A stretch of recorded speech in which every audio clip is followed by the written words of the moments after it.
Guns లేవు, bullets లేవు, కేవలం బ్రెయిన్. అజిల్ దోవెల్ అసాధారణ మిజో ఆపరేషన్. కొన్ని దశాబ్దాల క్రితం మిజోరాంలో మౌతం అనే భయంకరమైన కరువు వచ్చింది. అప్పట్లో మిజోరాం ప్రత్యేక రాష్ట్రం కాదు, అస్సాంలో ఒక భాగంగా ఉండేది. ఆ సమయంలో అస్సాం ప్రభుత్వం మిజో ప్రజలను ఆదుకోవడంలో విఫలమైంది. లాల్ డెంగా అనే నాయకుడు తనకి అనుకూలంగా మార్చుకున్నారు.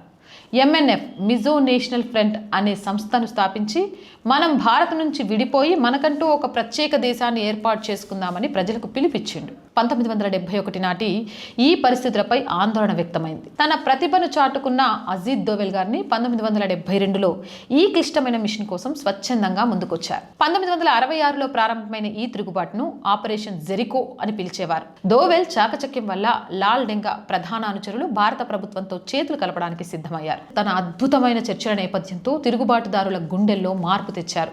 1972 నుంచి 1974 మధ్య కాలంలో 7 ప్రధాన కమాండర్లలో 6 భారత ప్రభుత్వం వైపు వచ్చేలా ఆయన ఒప్పించగలిగారు. విపరీతమైన ఒత్తిడి కారణంగా ఎంఎన్ఎఫ్ తిరుగుబాటుదారులు ఒక్కొక్కరుగా ఆయుధాలు వదలటం ప్రారంభించారు.